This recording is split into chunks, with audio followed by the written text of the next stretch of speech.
السلام علیکم ورحمۃ اللہ وبرکاتہ۔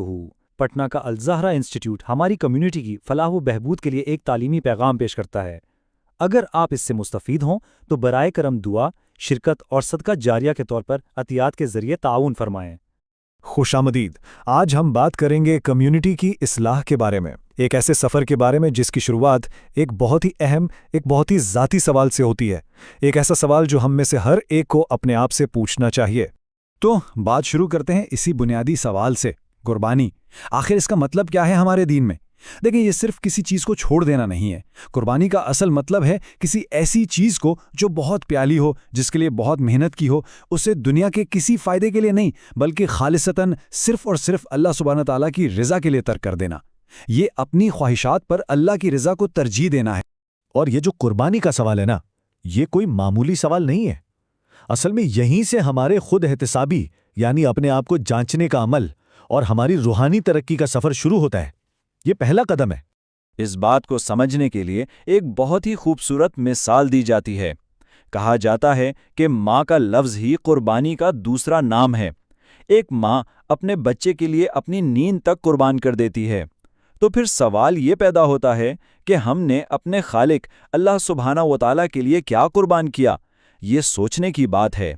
دیکھیں، یہ جو قربانی دینے کی ہمت اور صلاحیت ہے نا، اس کا سیدھا تعلق ہمارے ایمان کی مضبوطی سے ہے۔ ایمان جتنا پختہ ہوگا، قربانی اتنی ہی آسان لگے گی۔ تو سوال یہ ہے کہ اس بنیاد کو، یعنی اپنے ایمان کو کیسے مضبوط کیا جائے؟ آئیے اس پر بات کرتے ہیں۔ سب سے پہلا اور اہم ترین قدم ہے اپنی حالت کو پہچاننا اور اللہ سبحانہ و تعالیٰ سے مسلسل مدد مانگنا۔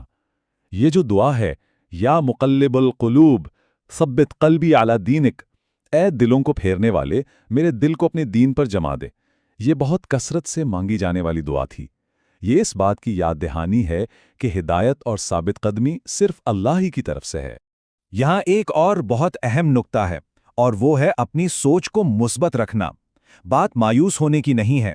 یہ کہنے کے بجائے کہ میرا ایمان کمزور ہے، اس طرح سوچا جائے کہ میرے ایمان میں مزید مضبوطی کی گنجائش ہے۔ یہ کہنے کے بجائے کہ نماز بہت مشکل لگتی ہے، یہ سوچا جائے کہ نماز میں میرا تعلق اللہ سے اور گہرا ہو سکتا ہے۔ مقصد دنیا سے ہٹا کر آخرت کی طرف موڑنا ہے۔ یہ سوچ کا فرق بہت بڑا بدلاؤ لا سکتا ہے۔ اچھا، تو یہ تو ہوئی انفرادی اصلاح کی بات۔ اب ذرا اپنی نظر کو وسیع کرتے ہیں اور فرد سے نکل کر پوری کمیونٹی کی حالت پر غور کرتے ہیں۔ ایک سوال جو اکثر ذہن میں آتا ہے، اور یہ سوال تھوڑا مشکل بھی ہے لیکن بہت ضروری ہے، کہ بحیثیت امت ہم وہ کامیابی کیوں نہیں دیکھ پا رہے ہیں جس کا وعدہ کیا گیا تھا؟ اس کا جواب کہیں باہر نہیں بلکہ ہمارے اپنے اندر ہے۔ ہمیں اپنے اجتماعی اعمال، اپنی ترجیحات کو ٹھیک سے دیکھنا ہوگا، ان کا جائزہ لینا ہوگا۔ جب ہم جائزہ لیتے ہیں تو کچھ چیزیں واضح طور پر سامنے آتی ہیں جو اس کامیابی میں رکاوٹ ہیں، جیسے کہ دین میں نئی باتوں کا شامل ہو جانا، بد اخلاقی کا اس قدر عام ہو جانا کہ وہ معمول لگنے لگے، دنیا کی محبت کا دلوں میں گھر کر جانا، اور ہر سطح پر پھیلی ہوئی بدعنوانی۔ یہ وہ چیزیں ہیں جو ہمیں پیچھے دھکیل رہی ہیں۔ قرآن کی آیت اسی طرف اشارہ کرتی ہے کہ خشکی اور تری میں جو فساد پھیلا ہے وہ لوگوں کے اپنے ہاتھوں کی کمائی ہے۔ مطلب صاف ہے، ہماری اجتماعی حالت ہمارے اجتماعی اعمال کا ہی نتیجہ ہے۔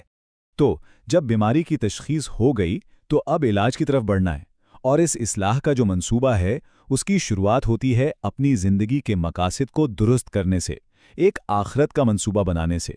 آج کل آپ نے سنا ہوگا معاشرے نے کچھ پیمانے بنا دیے ہیں، 30 before 30، یعنی 30 سال کا ہونے سے پہلے یہ 30 چیزیں حاصل کر لو، 40 before 40۔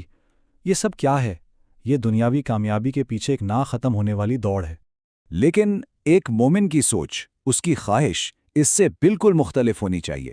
اس کی سوچ یہ ہونی چاہیے کہ میں وہ بننا چاہتا ہوں جو 30 سال کی عمر سے پہلے جنت میں اپنا مقام بنا لے۔ اصل کامیابی تو آخرت کی کامیابی ہے، دنیا کے پیمانے تو یہیں رہ جائیں گے۔ اور یہی وہ سوچ کی تبدیلی ہے، یہی وہ پرسپیکٹیو شفٹ ہے جو ہمارے انفرادی اور اجتماعی دونوں طرح کی ترقی کی چابی ہے۔ اور اس تبدیلی کا راستہ کہاں سے نکلتا ہے؟ یہ راستہ علم سے ہو کر گزرتا ہے۔ تو اصلاح کا یہ راستہ کیسا دکھتا ہے؟ اس کے کچھ واضح اقدامات ہیں۔ سب سے پہلے اپنے ذاتی مقاصد پر نظر ثانی کی جائے، پھر مستند علم کی تلاش کی جائے، اس علم کی بنیاد پر کمیونٹی کی بھلائی کے لیے کام کیا جائے، اور سب سے اہم، ان اداروں کی مدد کی جائے جو یہ علم پھیلا رہے ہیں۔ الزہرہ انسٹیٹیوٹ جیسے ادارے جو علم کی روشنی پھیلا رہے ہیں، ان میں شرکت کرنا، ان کی حمایت کرنا اور ان کے لیے عطیات دینا، یہ دراصل آخرت کے لیے ایک بہترین سرمایہ کاری ہے۔ یہ ایک ایسا صدقہ جاریہ ہے جس کا ثواب ہمیشہ ملتا رہے گا۔ یہ صرف مدد نہیں بلکہ مسئلے کے حل کا حصہ بننا۔ تو اس گفتگو کے اختتام پر آئیے خود سے یہ سوال پوچھیں کہ آخرت کے لیے جو منصوبہ ہم نے بنانا ہے اس میں ہمارا پہلا قدم کیا ہوگا؟ یہ وہ سوال ہے جو ہماری زندگی کی سمت بدل سکتا ہے۔ الزہرہ انسٹیٹیوٹ، پٹنہ، بہار، انڈیا کی طرف سے پیش اور تخلیق کیا گیا۔